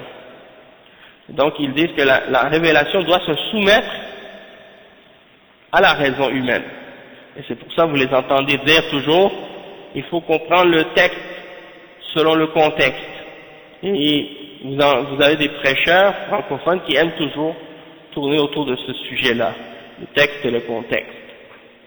En fait, qu'est-ce qu'ils veulent dire? C'est le texte, c'est la révélation, puis le contexte, c'est la société. Quand tu trouves une contradiction entre le texte et le contexte, entre la révélation et qu'est-ce qui se passe dans la société, tu dois déformer la réalité des textes pour que ce soit en accord avec le contexte. Et donc, ça c'est une autre manière d'exprimer l'idéologie des Mu'tazila. C'est pour ça que ces gens-là, souvent, sont des gens qui ont emprunté cette mentalité-là de la mentalité des Mu'tazila. C'est comme notre frère Hassan Abu Asma, il dit, ce sont les poussins des Mu'tazila. Hein? Ils ont hérité de ces gens-là. Parce que eux, à la base, ils disaient, si on regarde et si on trouve qu'il y a une contradiction en apparence, il faut dire en apparence parce que dans la réalité, il ne peut pas y en avoir de contradiction entre la raison et les textes. Mais si en apparence, il y aurait une contradiction, ils disent qu'on doit changer la réalité de qu'est-ce qu'on comprend des textes pour que ce soit en accord avec la logique et la raison. Et donc ça amène à déformer la réalité de la religion, hein, selon nos passions, nos désirs, en prétendant que c'est la raison. Ça c'est un des principes des Mu'tazila aussi. Parmi leurs principes également, c'est de dire que si quelqu'un fait un grand péché parmi les musulmans, il devient ni kafir, ni mu'min, ni croyant, ni mécréant. Il est entre les deux. Mais dans l'au-delà, il va être en enfer pour l'éternité. Ça c'est parmi leurs croyances. C'est ce qu'on appelle al-manzila bayn al-manzilatayn. Et c'est le fondateur des Mu'tazila qui a amené cette bid'a à l'époque de Al-Hassan al-Basri. Le fondateur des Mu'tazila qui s'appelait Wasil ibn Atta. Lui, il était dans le dars de Hassan al-Basri, en train d'étudier avec un des élèves des Sahaba, qui a étudié avec certains des plus grands parmi les compagnons du prophète sallallahu alayhi wa sallam. Donc, il a sa religion directement des Sahaba, c'est eux là. C'est les Sahaba, ses professeurs sont qui? Ses professeurs sont les Sahaba. Donc il a les meilleurs professeurs pour apprendre l'islam. L'autre, il arrive, il vient étudier avec lui, et puis il dit non, je suis pas d'accord avec toi. Subhanallah. Il dit, parce que Hassan al-Basri, il a la aqida de l'islam, la aqida d'Ahl Sunnah wal Jama'a. Il dit, le musulman qui fait des grands péchés, il n'est pas en dehors de la foi, il reste un croyant, sauf que sa foi est faible. Hein, c'est un pécheur. Et il explique les preuves à ce sujet-là. Wasil ibn Atta, il dit, non, je suis pas d'accord avec toi. Celui qui fait un grand péché, il n'est pas croyant, puis il n'est pas mécréant. Il est entre les deux. Et Hassan al-Basri lui dit, qu'est-ce qui arrive dans l'au-delà? Lui, il répond, il dit, il va être en enfer pour l'éternité. Donc ça y est, il a inventé une nouvelle croyance. Il a inventé une nouvelle bid'a dans la croyance islamique. Hein? La croyance de l'islam en ce qui concerne la personne qui fait le grand péché, c'est que s'il meurt, on ne dit pas qu'il est en enfer pour l'éternité, parce qu'il n'est pas kafir. Il est croyant, sauf que sa foi est faible. S'il meurt en pratiquant son grand péché, sans se repentir, il sera sous la volonté d'Allah. Si Allah veut le pardonner, il va lui pardonner, il va le faire rentrer au paradis. Et il y a des choses qui peuvent faire en sorte qu'il mérite le pardon, comme par exemple le fait qu'il a eu des maladies, et que ces maladies-là ont expié des péchés qu'il a fait, ou bien qu'il a fait des bonnes œuvres, après avoir commis son péché, et ces bonnes œuvres-là ont effacé le mal qu'il avait fait, ou bien d'autres choses aussi qui peuvent avoir été à la cause du fait que Allah l'a pardonné, tu vois. Et il peut y avoir également par la suite le fait que Allah subhanahu wa ta'ala le punisse dans l'enfer pour un certain temps, puis par la suite le fasse sortir. Donc ça c'est la aqida de Ahl Sunnah à ce sujet-là. Puis ensuite il y a la question de al-amr bil ma'ruf wa nahy 'anil munkar, l'ordonnance du bien et l'interdiction du mal. Pour les Mu'tazila, ça consiste à se rebeller contre le dirigeant si le dirigeant fait des péchés ou qu'il fait de l'injustice. Eux, les Mu'tazila considèrent qu'il faut se rebeller contre lui et il faut le destituer et le remplacer par un autre. Et ça, c'est la aqida des Mu'tazila, et ils ont cette tendance-là en commun avec les Khawarij. Hein? Les Khawarij, s'ils voient un dirigeant qui est musulman, et que ce dirigeant-là fait des péchés, ou fait de l'injustice, ils appellent à la rébellion contre lui, et à le combattre pour l'enlever, et le remplacer par un des leurs. Ça, c'est la aqida des Khawarij. D'accord? Donc, tout ça, ça nous indique que, pourquoi j'ai rentré dans la question des Asha'ira et des Mu'tazila et de toutes ces choses-là, c'est pour vous faire comprendre que, à la base, Hassan al-Banna, il ne connaît pas Tawhid al-Asma wa Sifat. Et que ces gens-là, les Mu'tazila, c'est eux qui ont inspiré la aqida des Asha'ira. Eux, ils disent, on affirme les noms d'Allah, mais on n'affirme pas les attributs. Donc, bien, ils affirment certains attributs. 7 entre les attributs d'Allah, ils les affirment, mais les autres, ils les affirment pas. Ils disent, si on affirme ces attributs-là, ça implique qu'on va faire une ressemblance entre Allah et entre le créateur et la créature, et donc, on ne veut pas les affirmer. On affirme juste ces 7-là. L'ouïe, la vue, hein, et la volonté, la parole. Ça, c'est des attributs qu'ils affirment, tandis que les autres attributs qui sont mentionnés dans le Coran, ils les rejettent, ils les renient ou les changent dans leur signification. Donc Hassan al-Banna, lui, fait partie des Mufawwida, ce qu'on appelle des Mufawwida, c'est-à-dire eux ils disent on ne peut pas comprendre les attributs d'Allah. On peut pas comprendre qu'est-ce qu'ils signifient. Quand Allah subhanahu wa ta'ala dit par exemple qu'il est au-delà de son trône, au-dessus de son trône, comme il l'a dit dans le Coran, Ar-Rahman ala al-Arsh istawa, on ne peut pas comprendre ça, et donc il ne faut pas essayer de le comprendre, puis le sens apparent n'est pas voulu, et donc il nie le sens réel de ces attributs-là. Pourquoi? Parce qu'ils essaient d'imaginer Allah dans leur tête. Ils essaient d'imaginer le Créateur comment il est. Et étant donné qu'ils ne sont pas capables de l'imaginer sans faire de ressemblance entre le Créateur et la créature, ils tombent dans la négation des attributs d'Allah subhanahu wa ta'ala. Donc la voie de Ahl Sunnah wal Jama'a au sujet des noms et des attributs d'Allah, c'est d'affirmer les attributs tels qu'elles sont mentionnés dans les textes. Ce qu'Allah subhanahu wa ta'ala a affirmé, on l'affirme. ce que Allah subhanahu wa ta'ala a nié, on le nie. Et ce que le prophète sallallahu alayhi wa sallam a affirmé, on l'affirme. Et ce que le prophète sallallahu alayhi wa sallam a nié, on le nie. Sans ajouter, sans enlever. Et on ne fait pas de ressemblance entre Allah et sa création. Et on ne cherche pas à comprendre le comment ou à imaginer comment Allah subhanahu wa ta'ala peut être dans notre esprit ou bien de l'exprimer. On ne peut pas savoir ces choses-là. Mais on affirme Allah comme il s'est décrit lui-même et on croit en ça. Et on ne nie pas non plus le sens réel de ces attributs-là. Ça c'est la voie d'Ahl Sunnah wal Jama'a, et à ce sujet-là il y a plusieurs preuves. Parmi ces preuves, le verset qui dit Laysa kamithlihi shay'un wa huwa as-sami'ul basir. Il n'y a rien qui lui ressemble et il est l'audient et le voyant. Donc tu affirmes que Allah subhanahu wa ta'ala a ces attributs-là, il voit et il entend, mais tu ne fais pas de ressemblance entre lui et sa création parce qu'il n'y a rien qui lui ressemble, il n'y a rien qui est comparable à lui. D'accord? Pour les gens de cette tendance, parmi les Ash'ari et tout, eux, ils nient ces réalités-là et ils n'acceptent pas ces attributs-là. Donc ça c'est hérité des Jahmiya et des Mu'tazila, etc. Donc, étant donné que tu vois que ces gens-là ont ces erreurs et ces problèmes dans la aqidah et dans l'adoration, c'est évident par la suite qu'ils ne pourront pas rentrer dans les questions d'aqidah et expliquer les problèmes d'aqidah aux musulmans. Parce que s'ils commencent à expliquer aux musulmans les réalités, les problèmes et des divergences entre les musulmans, eh bien ils savent qu'ils ne sont jamais capables de les unir sur une parole, parce qu'eux-mêmes n'ont pas trouvé la voie juste en ce qui concerne la vérité. Et c'est ça le problème de ce groupe-là. Hein? Donc ça c'est un de leurs problèmes. Quand on regarde ces groupes-là, on ne voit pas que pour rentrer dans le groupe, pour devenir membre, il faut donner une bay'a, il faut donner une allégeance à ce groupe. Et il y a des conditions pour que ton allégeance soit acceptée. Mais parmi les conditions, il n'y a pas la condition d'avoir la aqidah des salaf salih et d'être sur le Coran et la Sunna.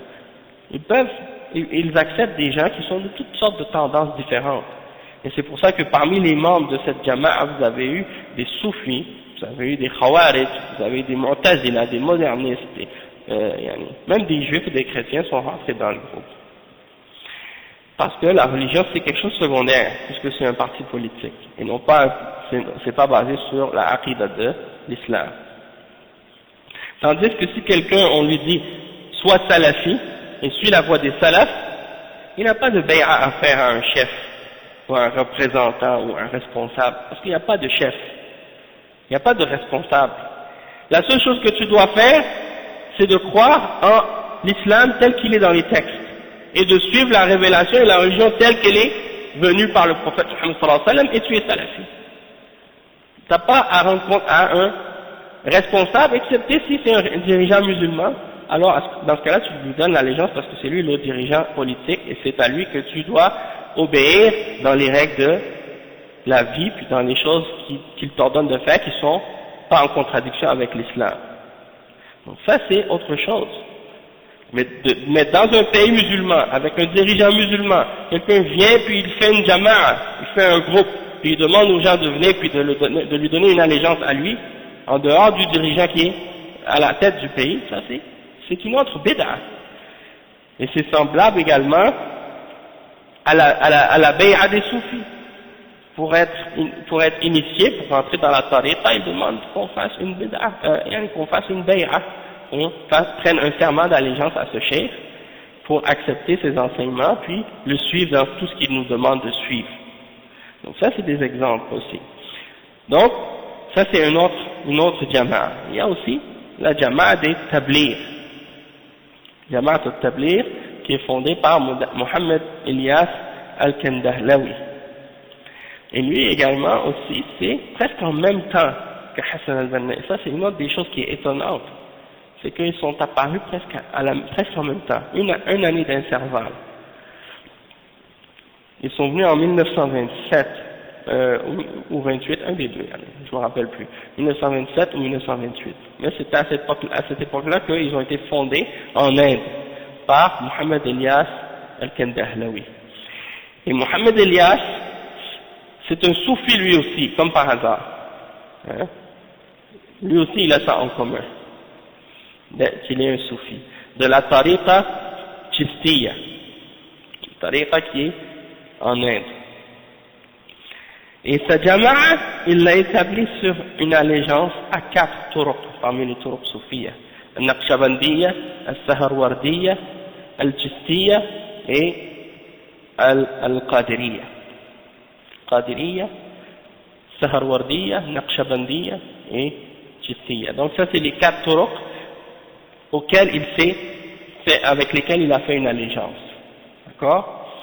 Et quand tu rentres dans cette jama'a, bon, il y a des degrés, hein, c'est pas tout le monde qui sont au même niveau dans cette jama'a. Il y a les umara, il y a les amirs, les gens qui sont plus proches du chef et tout, puis il y a ceux qui suivent seulement.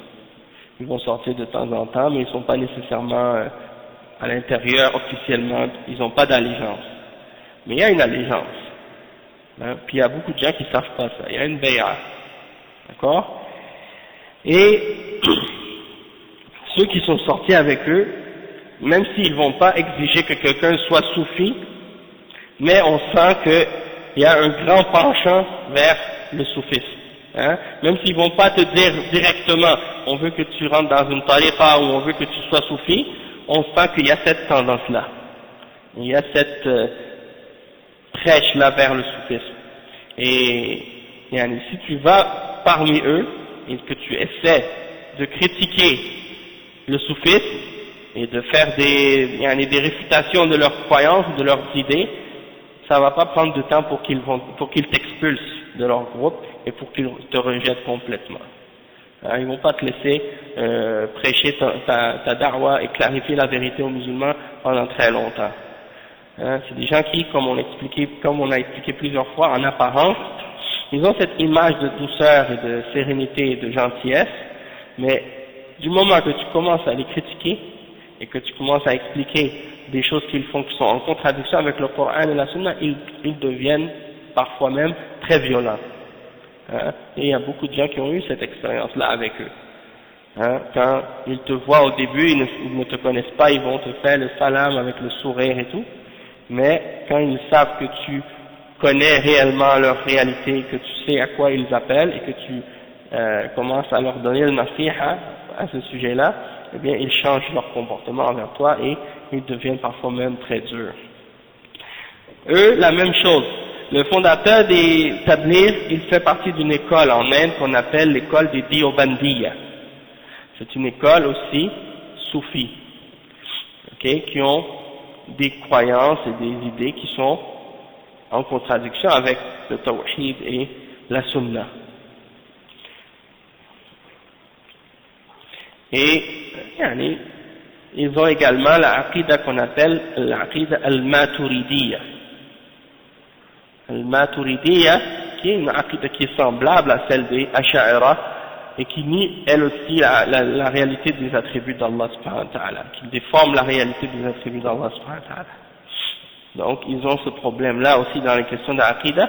Pour eux, le tawhid, encore une fois, ça se limite à reconnaître l'existence d'Allah subhanahu wa ta'ala et de dire qu'il est le tout-puissant et le maître, etc.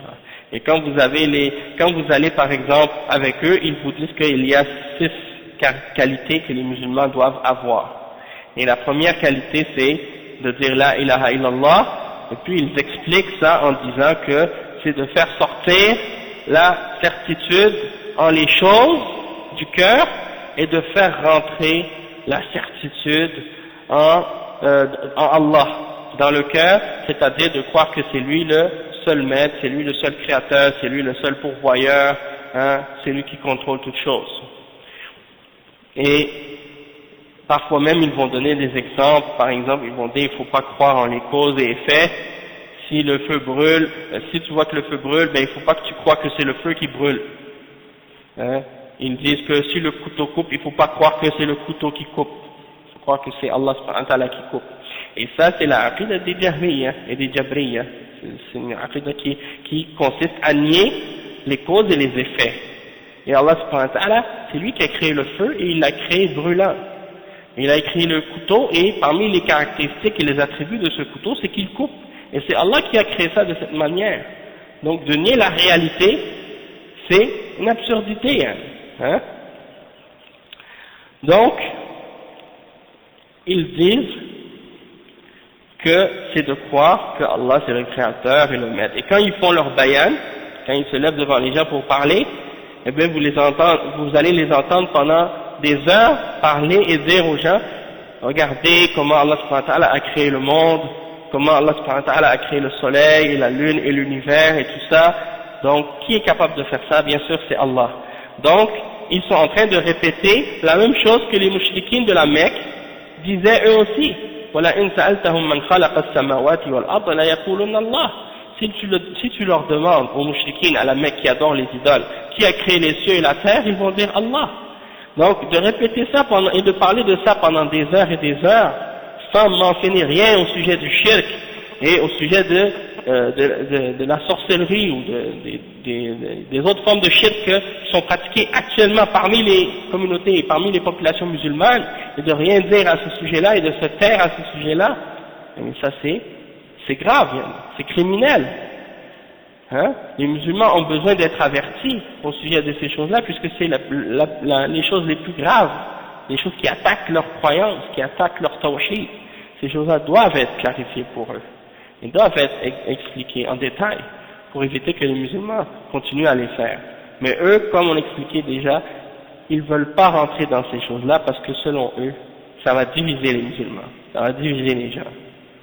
Et leur da'wah n'est pas basée sur le ilm, n'est pas basée non plus sur l'étude et l'apprentissage de l'islam, du tawhid, du tafsir, du fiqh, de l'aqidah, et de usul et des choses de ce genre. Non, c'est de répéter toujours les mêmes choses pendant des années sans jamais clarifier et expliquer et sans jamais rentrer dans les détails.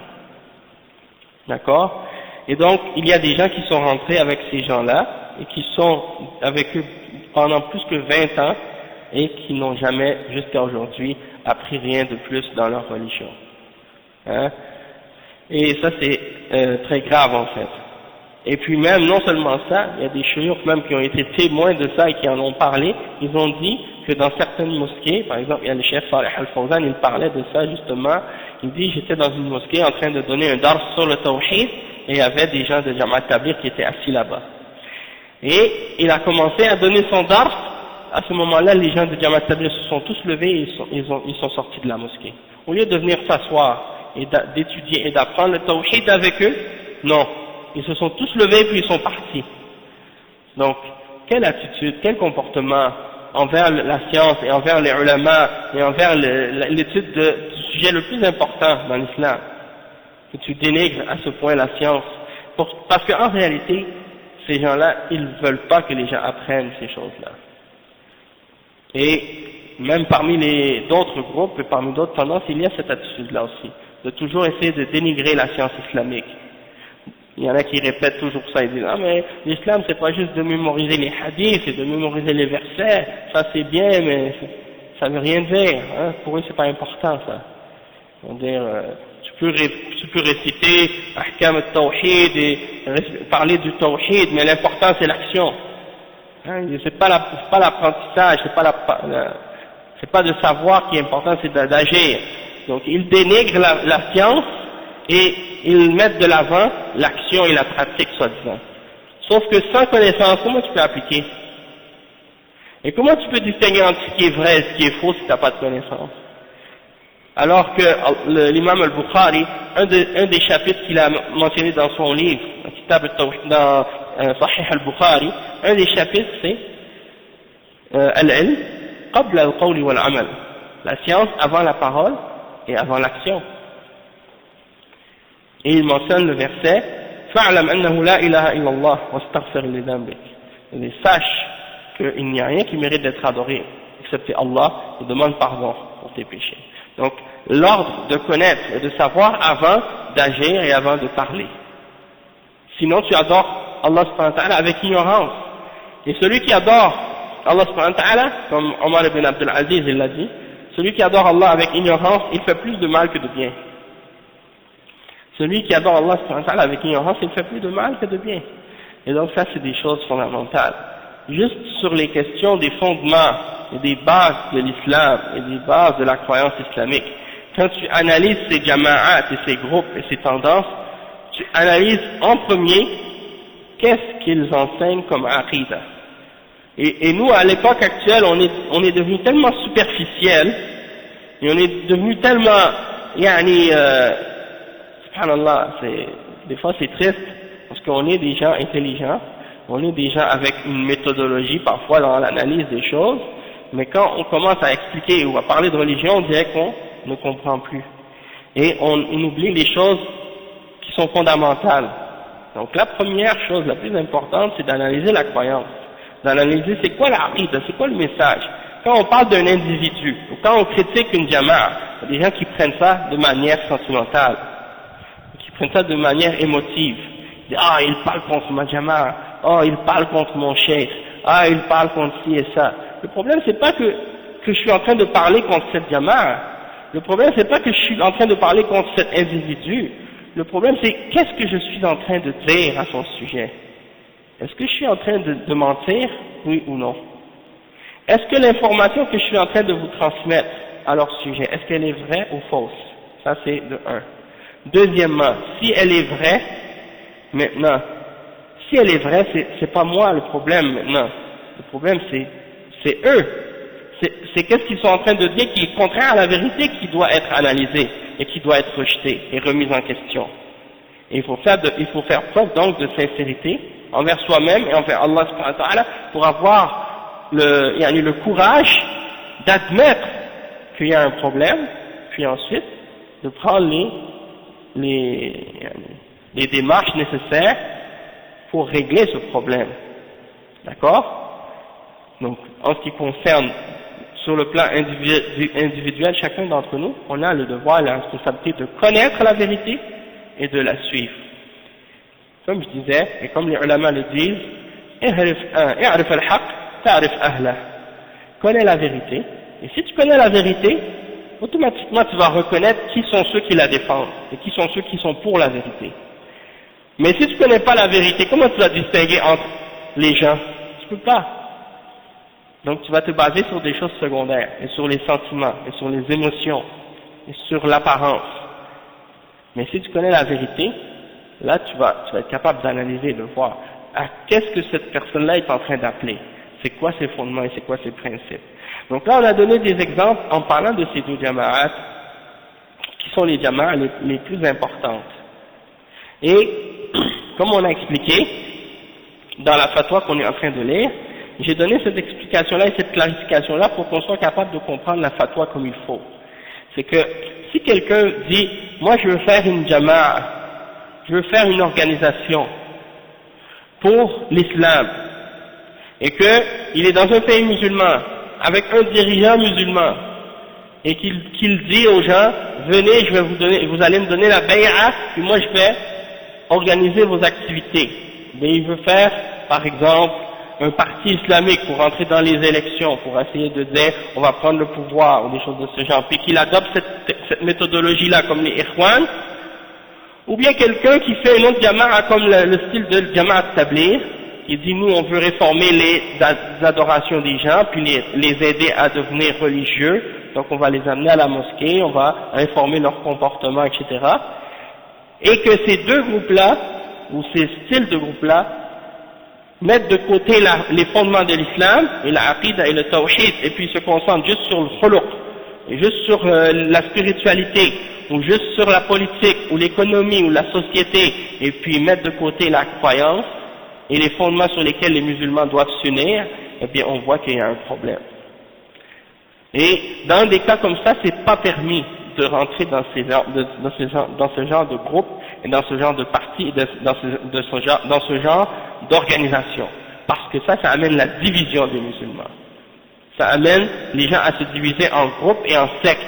Ce sont des sectes, comme les autres, sans distinction et sans différence. Pourquoi? Parce que leur aqidah n'est pas la aqidah des sahaba. Leur aqidah n'est pas la aqidah des premiers musulmans de cette ummah. Et donc, ils amènent les musulmans à tomber dans l'ignorance.